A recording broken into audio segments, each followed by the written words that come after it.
Assalamualaikum warahmatullahi wabarakatuh. Waalaikumsalam warahmatullahi wabarakatuh. Sobat RH sekalian, jumpa lagi kita di channel yang keren ini. Perencana Soto gebrak. Soto gebrak ya. Sobat RH sekalian, entah kebetulan entah tidak, hari ini ada acara yang sama antara calon tersangka dengan Pak Jokowi. Dan dulu sama-sama di Gedung Juang juga. Dulu tanggal 30 April begitu juga. Ada acara di Gedung Juang, Pak Jokowinya datang ke Polda Metro Jaya untuk mengadukan kasusnya. Kok bisa datang serentak begitu ya? Apa diatur atau gimana gitu? Nah, saya masih ditemani oleh Fit Adrison ya, anak pertama yang fit. Korban. Iya, masih ya, makasih Bro Fit Adrison ya.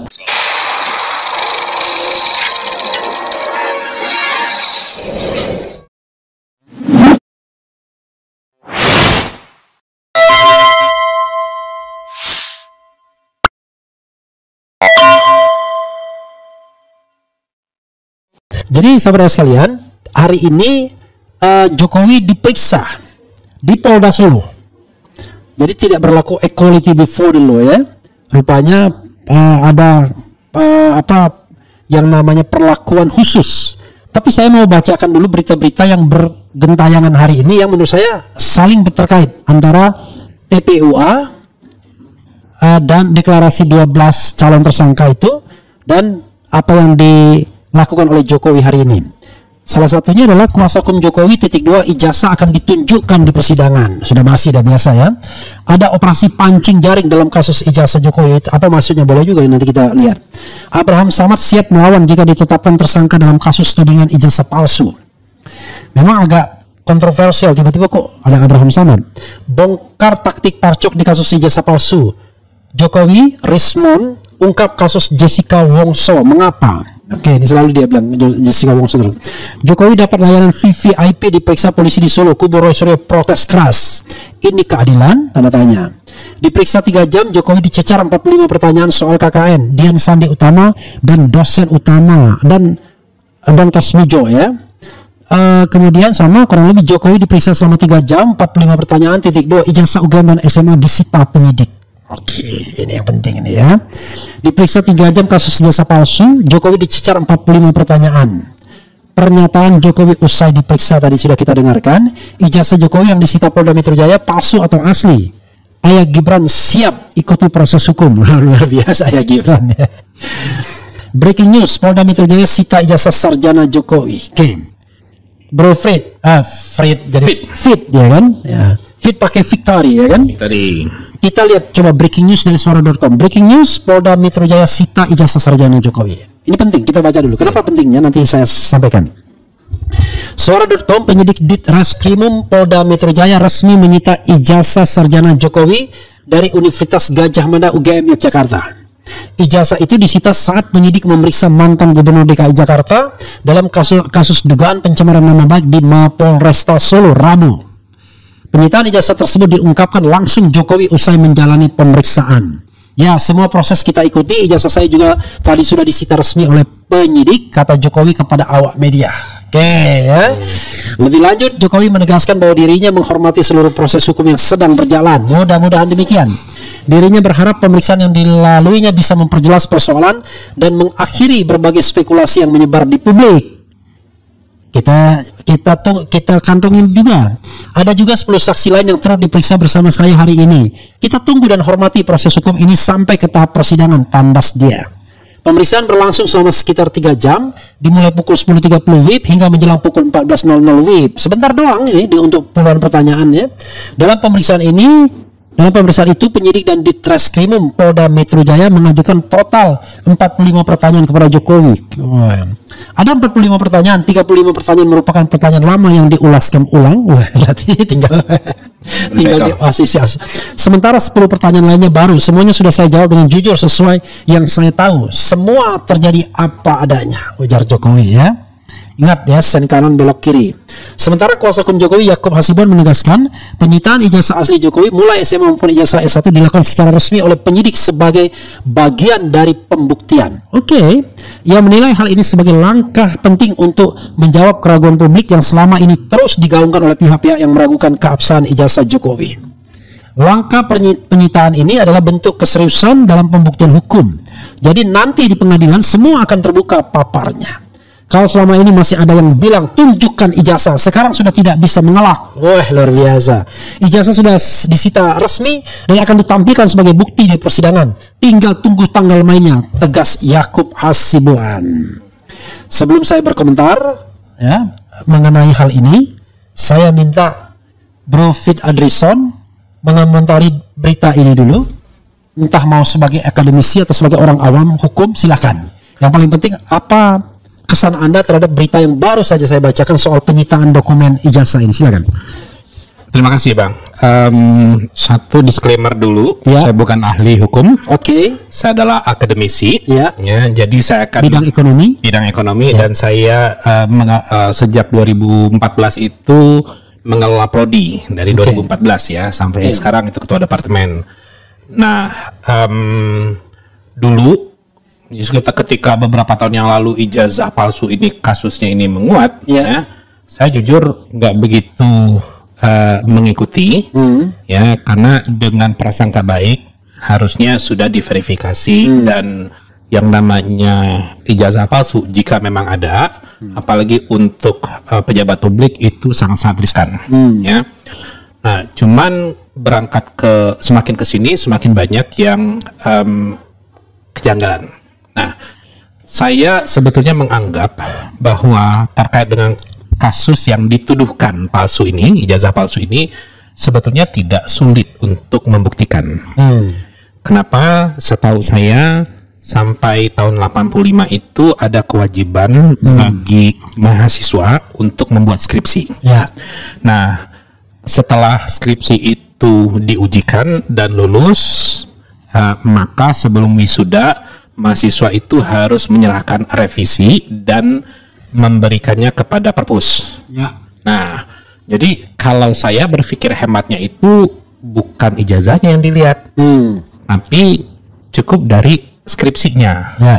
Kenapa? Karena kalau seandainya skripsinya ini ternyata tidak benar, alias bahwa ini bukan sesuatu yang dihasilkan oleh si A yang tertuduh, ya, itu maka apapun. Jadi kalau dia tidak menyelesaikan skripsi, tidak ada skripsi, nggak akan ada tuh yang namanya ijazah. Nah, satu keanehan yang menurut saya adalah yang namanya skripsi itu ditaruh di perpus agar dibaca orang sebagai bahan referensi atau bahkan bahan untuk membuat penelitian baru atau penelitian lanjutan gitu. Nah, ketika ini yang saya lihat ya bahwa sulit untuk diakses, itu menjadi pertanyaan. So, itu komentar saya, Bang. Oke. Tapi menurut Bro pernah melakukan mengecek di pangkalan data ya, TDE ya, tesis ETD. Electronic Thesis and Dissertation ya kan? Nah, ternyata sama seperti yang lain, cuma menemukan ijazah Jokowi sendiri di situ. Bukan ijazah. Menemukan skripsi Jokowi sendiri. Ya. Jadi bagi saya ini energi untuk membahas ijazah palsu ini sudah cukup melelahkan, ya, dan tidak produktif, tapi tetap harus diusut karena berbeda dengan merakyat biasa.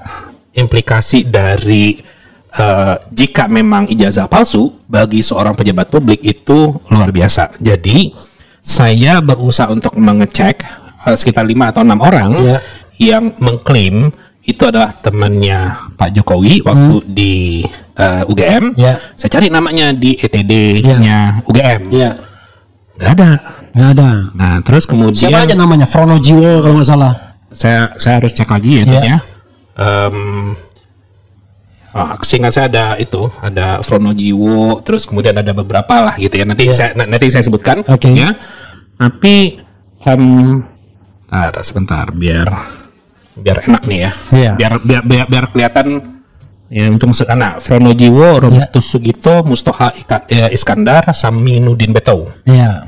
Saya masukkan nama-nama tersebut di websitenya, lamannya itu adalah https://etd.repository.ugm.ac.id. Saya masukin tidak ada namanya. Oke. Nah, itu yang Tapi Jokowi ada. Jokowi ada. Terus kemudian saya berusaha untuk masukin ya udah saya search aja Fakultas Kehutanan dan 1985. Iya. Surprisingly hanya Jokowi saja yang ada. Jokowi saja yang ada di ETD. Di ETD-nya. Jadi Electronic Thesis and Dissertation termasuk skripsi ya, walaupun hanya beberapa halaman lembaran pertama yang tampil di sana. Oke, bukan penuh. Bukan penuh. Oke. Kalau tahun akan lebih asik lagi tuh. Iya, tahun berapa? Anda menemukan Saya ngeceknya itu sekitar bulan Mei kalau nggak salah. Lalu diupload tahun berapa itu kira-kira? Ini saya ngeceknya itu bulan Mei tanggal 15. Iya. Ya, terus kemudian kalau di-uploadnya saya tidak tahu karena saya bukan orang IT. Ya. Tapi dari beberapa sumber kan 2019 maksudnya. Oke, tapi bukan Anda sendiri ngecek 2019. Bukan. Oke. Nah, ya, disclaimer ya. Iya, disclaimer. Kita kalau academician itu harus sejujur-jujurnya kan. Nah, akademisi boleh salah, tetapi nggak boleh bohong. Oke. Politisi boleh bohong tapi nggak boleh salah. Nah, saya nggak komen itu. Karena begitu Anda salah, Anda nggak percaya. Jadi apalagi kalau bohongnya berkali-kali dan ketahuan terus ya. Nah, pertanyaan saya adalah, ini ada semacam sebuah paradoks. Paradoksnya adalah, saya mendengar, kenapa cuma ada ijazah Jokowi saja di ETD tersebut, di pangkalan data itu. Katanya karena kami bangga. Ya kan? Bentuk kebanggaan kami, ya kami upload ke ETD ijazahnya Jokowi. Dengan catatan kita bahwa permasalahan ijazah palsu ini muncul sebelum tahun 2019. Kalau tidak salah ya 2016. 2019 ingat saya waktu itu. Ada sumber yang menunjukkan bahwa proses upload itu terjadi di 2019. Ya, maksud saya soal ijazah palsu itu menguap sebelum itu ketika Bambang Tri membuat buku. Nah, itu 2016-2017. Makanya 2017 tuh ada klaim Kasmujo sebagai dosen pembimbing skripsi yang ternyata zong gitu ya. Nah, di satu sisi mereka bangga karena itu cuma satu-satunya. Tapi di sisi lain, skripsi yang analognya itu seperti dikip. Ya, itu kontradiksi menurut saya. Nggak boleh orang melihatnya. Bahkan Roy Suryo ketika datang ke sana, baru terakhir setelah otot-ototan ditunjukkan skripsinya dan akhirnya bisa dipotret dengan resolusi tinggi begitu. Ini kan sebuah kontradiksi interminis, sebuah paradoks.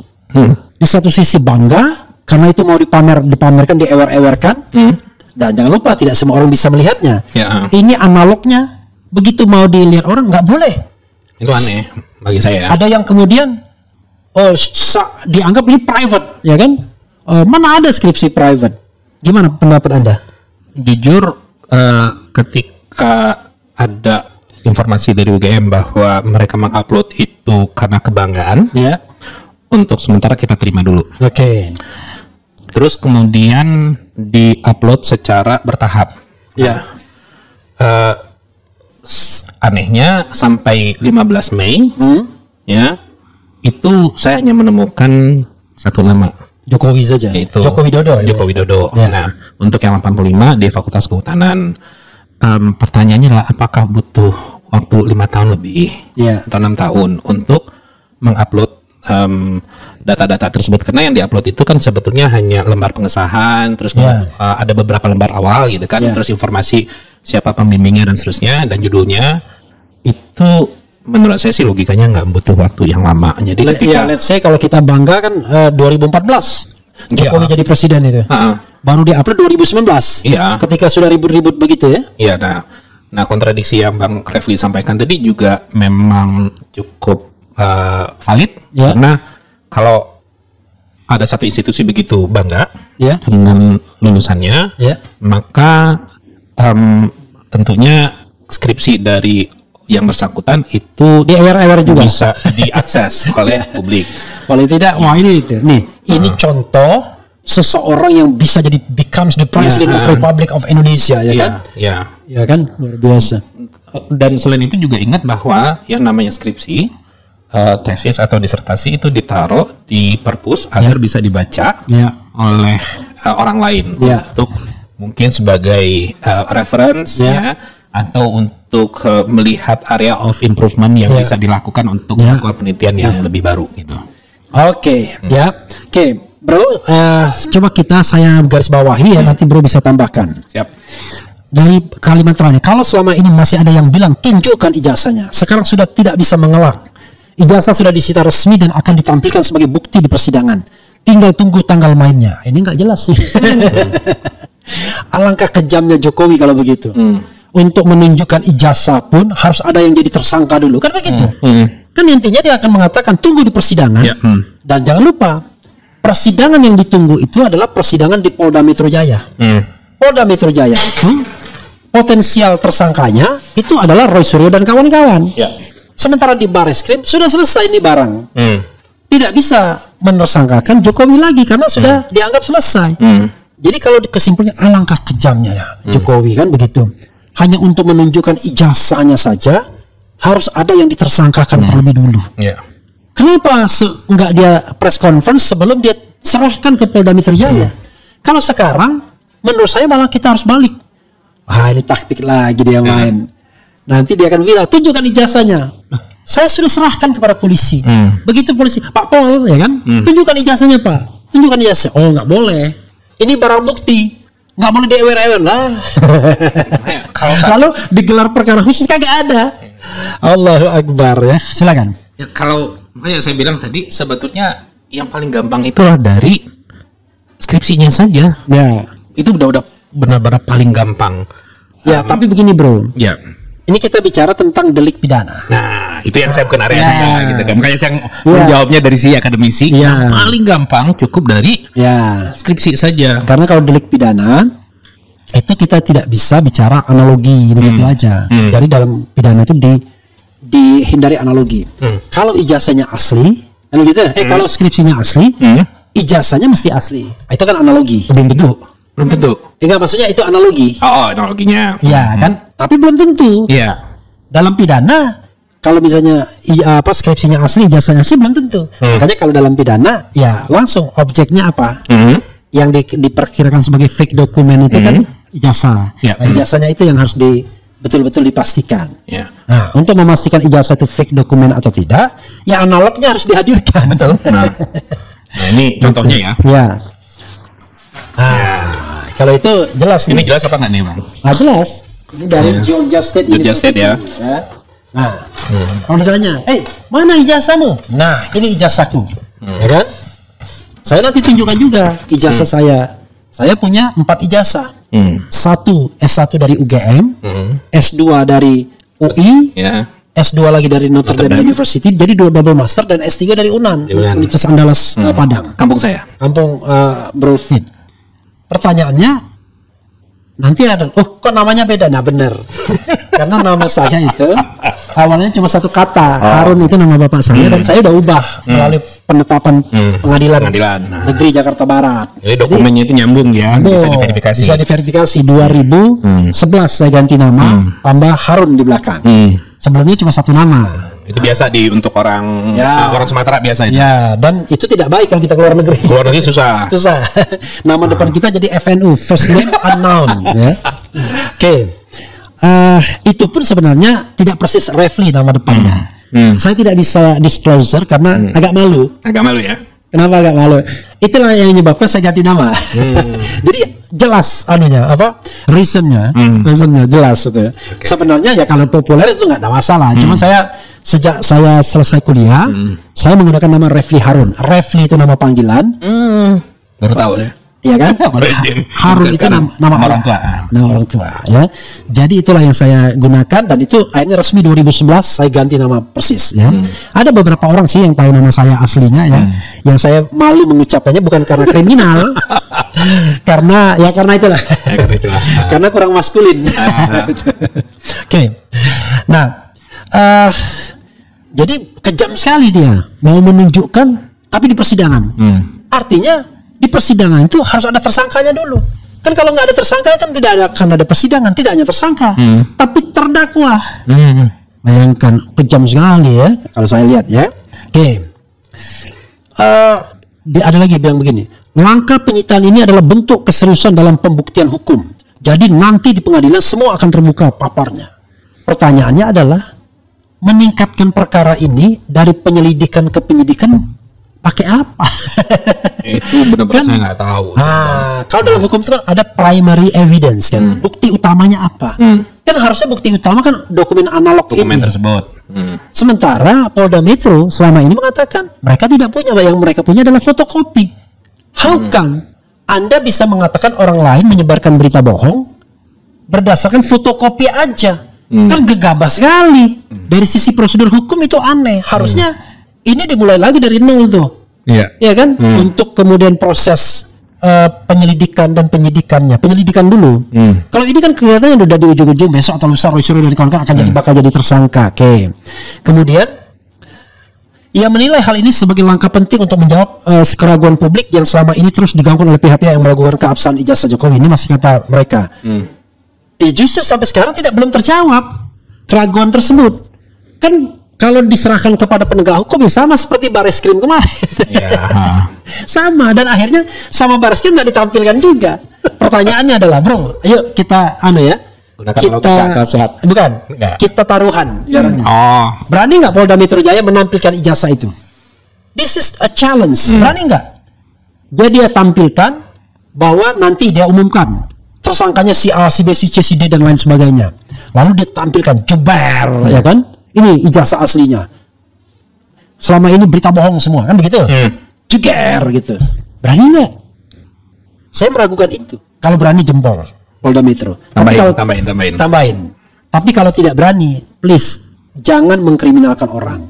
Sedih banget kita punya negara kalau penegak hukumnya tiba-tiba mengkriminalkan orang yang tidak bersalah. Seperti kasus Tom Lembong, ya kan? Oke. Kemudian dibilang ini, ya semua proses kita ikuti. Ijazah saya juga tadi sudah disita resmi oleh penyidik kata Jokowi kepada awak media. Jokowi mengesankan seolah-olah dia patuh sama hukum. Tapi selama ini nggak pernah dihadir di pengadilan. Pengadilan yang menggugat dia nggak pernah hadir dia, bro. Baik di Pengadilan Negeri Jakarta Pusat maupun di pengadilan di Solo, nggak pernah hadir dia. Sakit kali mungkin, Bang? Tidak sakit, memang nggak mau. Bagaimana kita bilang sakit? Orang dia pada tanggal 30 itu di sana ada sidang mediasi, dia lebih memilih ke Jakarta menyerahkan ijazahnya. Padahal yang namanya mediasi itu adalah cara menyelesaikan masalah dengan bukan kekeluargaan, dengan bermartabat, di mana tidak ada yang dijadikan tersangka atau pesakitan. Ini loh ijazah saya. Tapi dia memilih untuk melaporkan orang-orang yang ngomongkan ijazah palsu pada tanggal 30 April. Kita bertanya, di mana kenegarawan Bapak satu ini kan? Ya kan? Bang Refli yang menanyakan. This is a retoris ya, pertanyaan retorik ya kan? Pertanyaan yang tidak membutuhkan jawaban. Ya, yang jawabnya dalam hati. Ya, ini gugatan sebenarnya. Oke. Dia bilang apa? Lebih lanjut, Jokowi menegaskan bahwa dirinya menghormati seluruh proses hukum yang sedang berjalan. Kalau dia menghormati, dia datang dong ke pengadilan, ya kan? Dia milih-milih datangnya. Salah satunya kalau menghormati, kenapa dia mau minta periksa di Solo? Dan dipenuhi lagi. Bisa nggak saya bilang, saya diperiksa aja di tempat lain? Ada hak istimewa nggak, Bang, sebagai let's say mantan presiden? Saya nggak tahu dari sisi hukum. Apakah begini, dalam kasus ini, dia itu adalah warga negara biasa yang bernama Joko Widodo yang mengadukan pihak lain. Maka berlaku equality before the law. Nggak ada kesamaan di depan hukum. Makanya Roy Suryo protes kan, CSN. Giliran sana ada keistimewaan. Dan jangan lupa, bro, biaya negara berapa? Iya. Yang namanya Rizal Fadila itu bolak-balik dari Bandung Jakarta hanya untuk menyerahkan surat kadang-kadang. Kemudian diperiksa berkali-kali, 2 kali. Biaya sendiri. Kalau ini, bayangkan berapa orang yang dikerahkan ke Solo, ya kan? Alasannya sakit, dia bilang kan? Nggak ada alasan, dia sehat walafiat, datang di Kongres PSI kan? Sorry bro ya, yang pro Jokowi nggak apa-apa, silakan Anda mengajukan ini. Tapi kita bicara tentang warga negara yang menggugat, ya. Kemudian, oke, ini udah kurang lebih sama. Nah, pertanyaannya adalah, kalau kita lihat tadi statement dari Jokowi, dia tidak membantah bahwa ijazah yang diupload Dian Sandi kader PSI itu adalah ijazah dia. Dia akan bantah. Karena kalau itu bukan, dia akan bantah.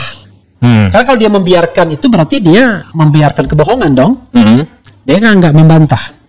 Kalau itu soalnya ijazahnya itu yang Dian Sandi itu yang resolusinya lumayan tinggi, maka ada a different opinion dari Roy Suryo. Itu yang harus dihormati. Dari Rizwan Hasyalan, bahkan dari sumber saya. Bahwa ijazah itu tidak identik dengan ijazah lainnya. Itu kata identik, ya kan? Tapi yang lebih parah lagi, Rizwan mengatakan fake. Itu palsu. Kenapa? Karena fotonya ternyata berbeda. Kemudian capnya itu tidak di atas jas yang hitam, tapi tidak terlihat ada lintasan cap itu setelah di digital forensik. Dan yang paling telak adalah kalau kita lihat secara kasat mata, itu ijazah itu berbeda dalam hal letak huruf. Letak huruf A di ujungnya. Ya, letak huruf A itu. Ya, misalnya bukan hanya A, tapi M juga, A juga. Dan itu kan kasat mata, nggak perlu kita menggunakan ilmu. Sama begini bro, soal fotonya, coba ditampilkan fotonya. Foto wisuda, foto ijazah, dan foto Jokowi sekarang. Jadi ada konfirmasi dari mereka ini, Roy Suryo dan lain sebagainya, foto yang wisuda sama dengan foto yang ijazah. Respon mengatakan itu, Roy Suryo mengatakan itu, kemudian ada sumber saya, Topi Merah mengatakan itu. Tapi foto yang ijazah dan wisuda tidak sama. Nah ini, nih foto yang ini, ya kan? Jangan yang ini kita bilang. Yeah. Foto yang wisuda, itu sama dengan foto yang ijazah. Oke. Tapi foto yang wisuda dan ijazah tidak sama dengan foto yang presiden. Nanti ada argumentasi bahwa kan orang bisa berubah tampangnya. Gimana bang? Sekarang kita bicara tentang kasat mata. Menurut Dr. Tifa, ada hal yang tidak bisa berubah di diri orang. Gigi. Bentuk hidung salah satunya. Kecuali kalau dioperasi. Tapi masa orang operasi dari mancung bagus menjadi agak lebar, kan nggak mungkin. Kalau dibalik bisa kan? Saya nggak komen. Okay. Nah, coba lihat di foto wisuda ini, hidungnya mancung lancip, kumisan, bibir rada tebal. Beda sekali dengan yang di sini. Kalau ini ada pengaburan. Kalau yang ijazahnya, makanya ijazahnya ini seperti ada pengaburan, dibilang seperti ada editing. Karena ketika dipakai ELA, ya menurut Roy Suryo banyak sekali editing. Dipakai error level analysis. Nah, saya tidak mengatakan bahwa yang disampaikan Roy Suryo, Rismond dan Topi Merah itu pasti benar. Kan nggak bisa. Sebelum tetap harus ada reserve. Iya, ada reserve ya. Tetapi Anda juga nggak bisa mengatakan pasti salah. Iya, betul. Karena itulah harus ada yang namanya pengujian yang bersifat ilmiah, terbuka dan independen, sehingga hasilnya tuh bisa diperiksa. Nggak bisa Anda ujuk-ujuk periksa di belakang layar, tiba-tiba press conference mengatakan ijazahnya asli. Ya orang nggak terima. Kalau bagi saya sih logika orang awam dan logika orang pendidikan itu benar-benar sederhana aja bang. Lihat dari skripsinya, kalau seandainya mau dicek silakan cek karbonnya, kan. Terus yang kedua bandingkan antara ijazah angkatan yang sama dan fakultas yang sama dengan ijazah asli yang diserahkan oleh Pak Jokowi. Sesederhana itu aja kok. Jadi harusnya sih nggak ribet-ribet. Tapi gitu. Saya bantah Anda. Gimana? Nah, oke, ini enaknya kan. Kita kan saya kan bukan orang hukum. Iya kan? Itu sama dengan pendapat awam yang mengatakan begini. Ini kan UGM sudah mengatakan asli. Sebentar. Kan Anda, kalau misalnya Anda diragukan ijazahnya, kan rely on dengan yang menyediakan, yang memproduksi ijazah aja, tinggal tanya aja ke UI. Satunya UI. Iya, saya satunya UI. Itu Fit Adison lulus tahun 99. Iya. Lulusan UI enggak? Bro, itu kalau Fit Adison, kalau Refli Harun. Ya, baru saya mau ngomong itu. Tapi kalau Joko Widodo, the former President of Republic of Indonesia, atau bahkan Presiden at the time, nggak gampang urusannya. Kita bicara teori hegemoni. Kita bicara tentang relasi kekuasaan. Sangat setuju. Kira-kira seorang Kasmujo berani nggak dia membantah? Oh Pak, saya bukan ketika dia bilangnya itu, Pak, saya bukan pembimbing skripsi Anda Pak. Kan nggak mungkin. Makanya pas pada saat waktu 2017 itu Pak Kasmujo itu kan tidak membantah. Cengir-cengir doang dia. Kasihan saya ngeliat Pak Kasmujo bang. Jadi pas pada saat kasus ini muncul lagi, terus ditanyakan ke Pak Kasmujo, dan Pak Kasmujo juga mengatakan dia bukan pembimbing skripsi atau pembimbing akademik. Tapi tadi masih bilang Pak Kasmujo itu pembimbing katanya. Dia mau nggak jelas. Karena kalau di kampus itu cuma dua saja, pembimbing akademik PA sama pembimbing skripsi. Nggak ada pembimbing yang lain. Sebagai informasi bagi orang yang mungkin nggak tahu apa sih peranan dari pembimbing akademik. Pembimbing akademik itu akan memberikan arahan bagi mahasiswa. Misalnya mau ngambil mata kuliah apa, terus kalau seandainya mata kuliah A, B, C untuk semester ini berat atau enggak, SKS-nya cukup atau enggak, dan seterusnya. Itu peran dari pembimbing akademik. Itu kalau dia nggak percaya dengan kita. Kalau dia percaya dengan kita, apapun yang kita sodori dia percaya aja. Anda pasti mampu kan begitu. Betul. Nah, jadi tugas dia cuma tanda tangan doang gitu. KRS. Saya selama jadi dosen, saya diangkat resmi jadi dosen itu 2008. Iya. Itu masih belum pernah melihat di mana PA itu diajak berdiskusi untuk skripsi. Sampai hari bolak-balik sekali gitu kan. Saya masih belum pernah tuh ngeliat kayak gitu. Karena apalagi jurusannya beda. Iya. Saya nggak tahu tuh. Saya nggak tahu. Contohnya saya pembimbing akademik yang Mbak. Nggak, dia juga. Saya nggak tahu tuh. Jadi pembimbing akademik saya itu jurusan hukum internasional. Gimana saya mau berdiskusi sama dia? Saya hukum tata negara. Betul. Ya kan? Ya. Nah, lalu Pak Kasmujo itu kalau tidak salah dia ahli hasil hutan non kayu. Sementara ijazah Jokowi, skripsi Jokowi itu tentang kayu, penggunaan kayu. Iya. Kan mebeler dia kan. Jadi udah nggak match gitu. Jadi hasil hutan non kayu kan banyak, apa aja hasil hutan non kayu kan, buah-buahan dan lain-lain. Pokoknya apa ya, ini banyak lah buah-buahan itu kan. Nah, jadi berbeda. Bagaimana dia mau minta? Dia minta bimbingan rohani, itu beda lagi. Itu konseling itu beda lagi.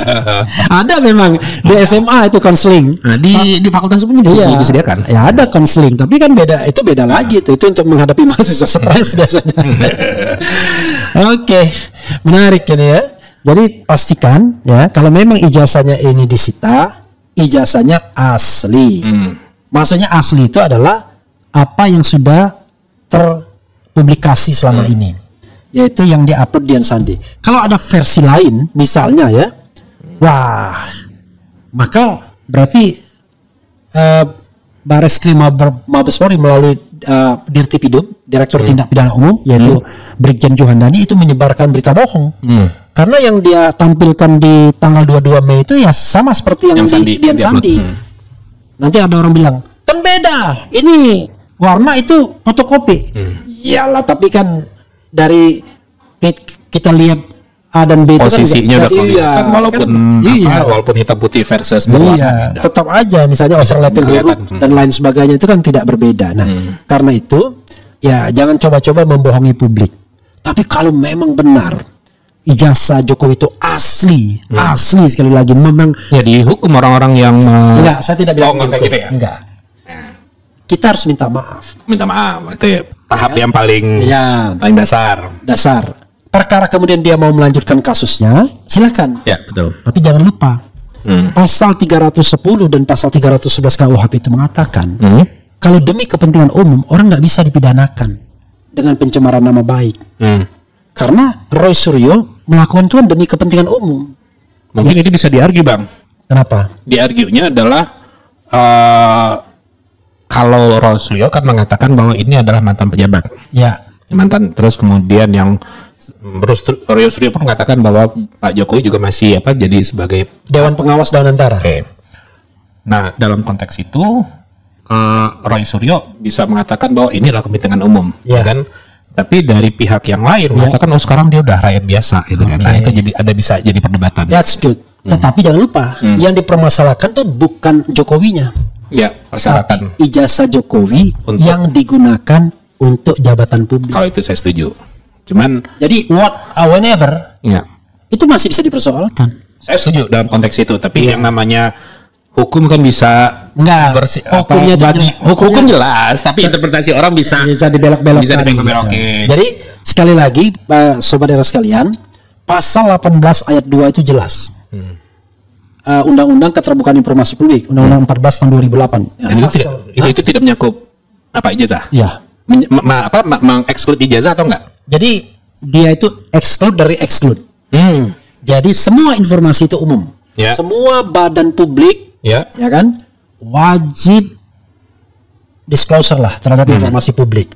Kecuali, ada kecuali. Salah satunya adalah ijazah dari satuan pendidikan. Bukan satuan, dokumen dari satuan pendidikan. Kan? Itu kecualinya. Tapi tidak dikecualikan kalau itu digunakan untuk jabatan publik, Logik. Jadi ijazah kita tadi kan, atau dengan izin, Iya, betul. dengan izin yang bersangkutan. Jadi Bro Fit menunjukkan ijazahnya, jebret. Itu izin saya. Artinya atas perkenan diri sendiri. Betul. No problem, bukan sebuah paksaan dan bukan apalagi tindak pidana. Ketika orang minta saya untuk Menunjukkan ijazah dan memaksa, saya tidak bukan pejabat publik. menunjukkan pejabat publik, nggak ada kewajiban bagi Nggak saya ada kewajiban. untuk disclose, kan? Ya. Tetapi jangan lupa, kalau profesor wajib. Oh iya. Karena profesor jabatan sudah. Jabatan akademik. Iya, sudah jabatan tuh. Jabatan akademik tertinggi. Iya, kalau Bro Fit ada jabatan di universitas wajib. Ya. Tapi bahkan kalau kita bicara secara etikal ya, karena Bro Fit adalah dosen, wajib sebenarnya kalau diminta orang. Oh iya. Dan saya sendiri tidak punya keberatan untuk Iya, dan menunjukkan. bangga kan? Iya. Loh, Anda mengaku sebagai lawyer, mana buktinya? Kan Anda bisa begitu. Maka saya tunjukkan nih sumpah saya. Saya tunjukkan kartu advokat saya. Karena at the same time Jokowi menunjukkan STNK, SIM, BPKB, kendaraan bermotor, BPKB, motor chopper dia. Oh, bangga banget dia. Loh, kenapa yang UGM lebih membanggakan? Apakah dia lebih bangga dengan motor chopper dibandingkan dengan Saya bukan alumni UGM. Iya kan? Sebagai alumni UGM saya Iya. silakan. Jadi saya malah tersinggung loh. Kan dia motor chopper dia tunjukkan, ijazah UGM dia sembunyikan. Nah itu, jadi ada hal-hal seperti itu yang sebenarnya bisa kita mainkan, bisa kita pikirkan dengan logic thinking.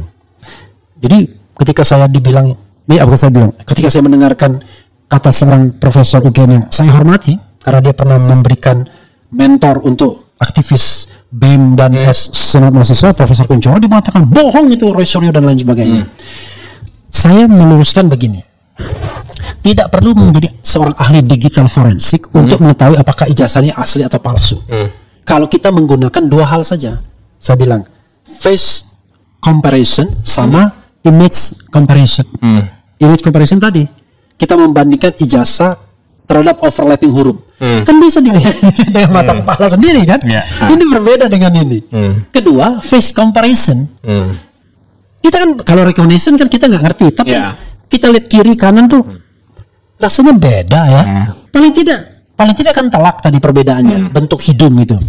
Kecuali yang tadinya lebar hidungnya jadi lancip, nah itu barangkali operasi kan. Ya, kalau saya nggak punya kemampuan di area situ, saya silakan saya tidak punya kemampuan. This is a public logic, ya kan?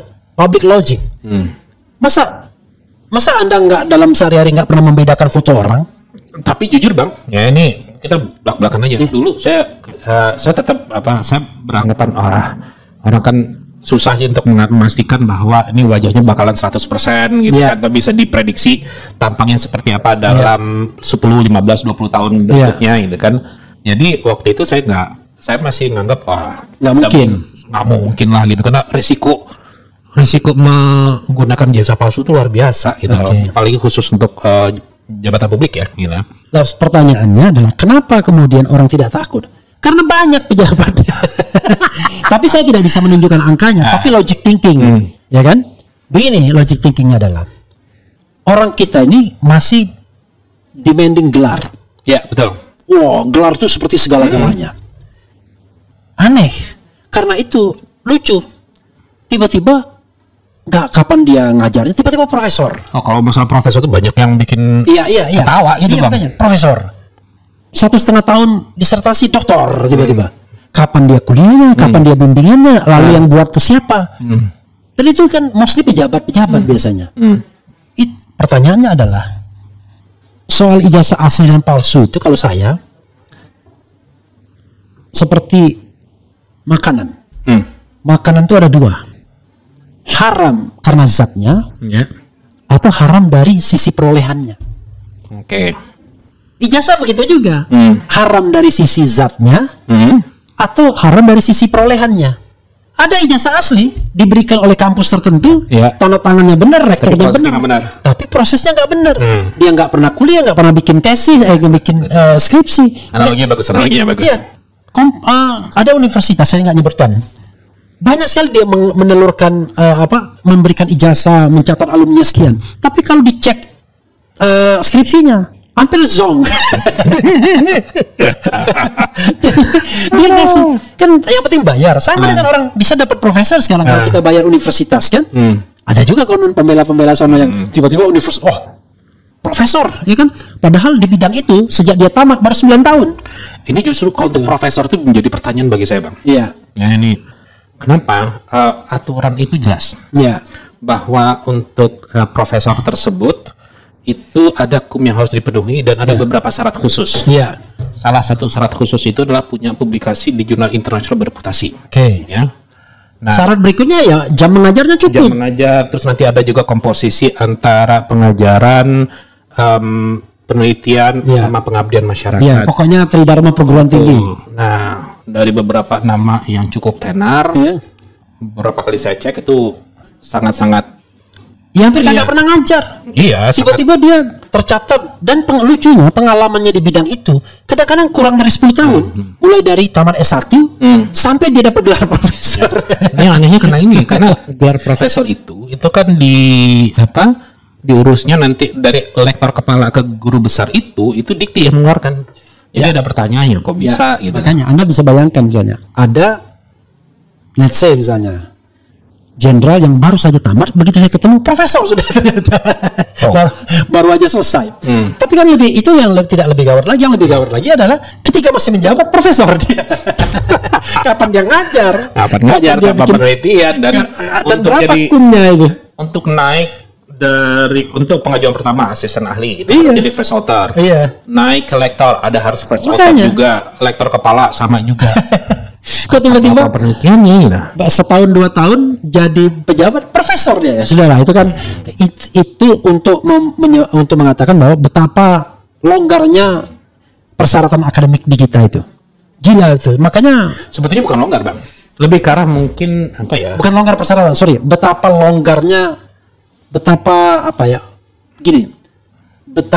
tidak integritas kita bermasalah dalam hal ini. Lebih ke arah itu sih. Iya. Nah, cuman tadi yang saya sayangkan dari universitas yang bersangkutan kehilangan integritas juga pejabatnya. Begitu ada pejabatnya yang dikasih gelar profesor dan lain sebagainya, diapresiasi. Walaupun nggak jelas itu perolehannya, diapresiasi. Makanya kan dulu ada kasus kan, sama-sama kita saling menuding kan, UGM soal ini, tapi di UI ada juga di fakultas Anda juga itu, walaupun khusus itu ya kalau nggak salah ya. Tapi kan ekonomi juga itu kan? Atau bagian ekonomi nggak itu? Bukan ya? Itu bukan. Khusus itu ya? Khusus itu langsung Bahlil lah. Kita nggak boleh nyebut nama, tapi sebut aja Bahlil gitu. Gitu ya. Itu bukan di FEB, bukan. Bukan ya? Tapi ada namanya SKSG. Oh, yang betul-betul untuk jurusan cari duit gitu ya? Saya nggak komen. Ya kita tahu, kadang-kadang di beberapa universitas itu karena mereka sudah badan hukum publik, kan? Dan kalau nggak salah cuma 40% uang dari negaranya, 60% cari sendiri, ya begitu-gitu mulai jual-jual gitu. Padahal the nature of pendidikan tuh nggak boleh jualan harusnya. Tapi maksudnya pendidikan negeri ya, karena pemerintah provide education kan under the constitution's obligation kan. Tapi yang terjadi adalah ya itu dia. Begitu dia suruh cari duit sendiri agak keluar juga dia. 1,5 tahun bisa doktor gitu ya. Gitu. Silakan. Wrap up. Satu disclaimer bahwa saya bukan ahli hukum. Saya adalah akademisi yang kebetulan menjabat struktural di kampus. Jadi pandangan saya adalah dari pandangan orang yang mengelola kampus. Sebetulnya untuk terkait dengan polemik tuduhan ijazah palsu ini, ini gampang untuk diselesaikan dalam waktu yang singkat. Karena bagi saya sih setidaknya ada 2 cara. Cara yang pertama cukup ngelihat skripsinya, karena pada saat itu sampai tahun 85 setahu saya skripsi itu sudah menjadi kewajiban untuk orang lulus. Nah, skripsi itu biasanya dan harusnya itu ditaruh di perpus untuk bisa dibaca oleh orang sebagai referensi. Jadi sangat gampang sebetulnya. Nah, nanti bisa dicek pakai karbon atau apalah gitu kan, itu bisa. Itu cara pertama. Cara yang kedua, kan yang lulus tahun 85 itu bukan cuma 1. Dibandingkan saja. Yang analog yang beberapa pembandingnya dengan analog yang Saya ijazahnya Pak interrupt Jokowi. di bagian itu Nggak apa-apa. sedikit. Ya. Itu yang belum saya jelaskan. Itu kalau orang biasa. Oh, itu kan makanya saya kan orang awam kan, saya bilang saya orang awam gitu kan. Iya. Karena the problem is, walaupun ini sebenarnya azas praduga tak bersalah ya, ada kemungkinan teman-teman satu angkatan yang di sekolah di tahun dan tanggal yang sama itu kan paling 70%. Oh, yang lulusnya maksudnya. Iya, maksudnya at the same date itu kan. Iya. Kalau bukan same date, misalnya kan ijazahnya itu biasa diterbitkan setelah memenuhi, ya. Jadi tidak pas pada saat skripsi itu diujikan. Iya, tapi ijazahnya itu kan sama tanggalnya. Oh iya. Jadi ijazah Jokowi itu bertanggal 5/11. Nah, yang bertanggal 5/11 itu paling jumlahnya ya less than 100. Ya. And then it is easy for you to approach Iya. somebody who has the certificate Iya. and then talk to them. Oh. Saya tahu arahnya kemana. Makanya tiba-tiba muncul satu kolom Iya. dan Saya tahu arahnya kemana. gampang banget kan reproduction itu kan, and you keep the original one and then when you show adalah Makanya yang paling mendasar bagi saya adalah skripsinya aja. Sederhana itu. Gitu kan. Tapi nggak pakai gebrak meja. Ya, saudara sekalian, sekali lagi ya, butuh kejujuran dan kejernihan dalam melihat kasus ini. Anda harus bayangkan bahwa kalau kita bicara tentang relasi kekuasaan, ya, atau kita bicara tentang political circumstance-nya, maka orang seperti Roy Suryo, Tifa, Rismon, Hasiolan dan lain sebagainya itu orang yang dalam sebuah posisi yang tidak kuat dia. Mereka adalah hanya an individual person. Nanti ada orang akan bilang, kan mungkin ada backupnya. Mana yang lebih kuat? Kalau seandainya backup apa sih yang lebih kuat dibandingkan seorang mantan presiden? Ada nggak yang bisa lebih kuat lagi? Mantan presiden masih punya anak. Iya, yang sebagai wakil presiden, yang masih menjadi best friend-nya presiden sekarang. Gak ada. Dan Anda pikir para konglomerat mau membackup Roy Suryo CS? Kan coba pikir, kata Cak Lontong, pikir dalam relasi dan circumstance politik seperti itu. Maka siapa yang paling potensial menzalimi? Kan begitu. Atau potensial untuk berbohong. Itu pertanyaan retorik yang tidak perlu dijawab. Tidak perlu dijawab. Dan satu lagi, seorang yang independen, yang tidak punya kekuasaan politik apapun, tidak mungkin berani kalau dia tidak punya kejujuran atau moral standing. Kira-kira hanya orang gila yang berani bohong, tapi dia nggak punya kekuatan apapun. Dia nggak punya backup politik, nggak punya backup finansial, dia berani berbohong. Kan nggak mungkin. Karena itu saya mengatakan Roy Suryo, Rismon, Tifa nggak mungkin berbohong in general. Ya 1-2 barangkali tidak correctly itu soal lain, tapi in general dia nggak mungkin bohong.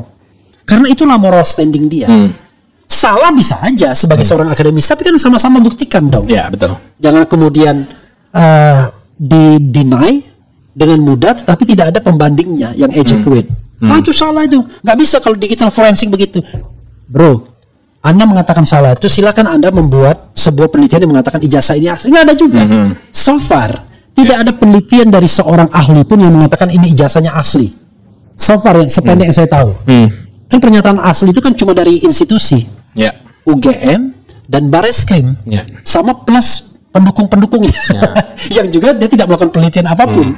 Tidak menunjukkan nih berdasarkan ELA kami atau berdasarkan face recognition kami.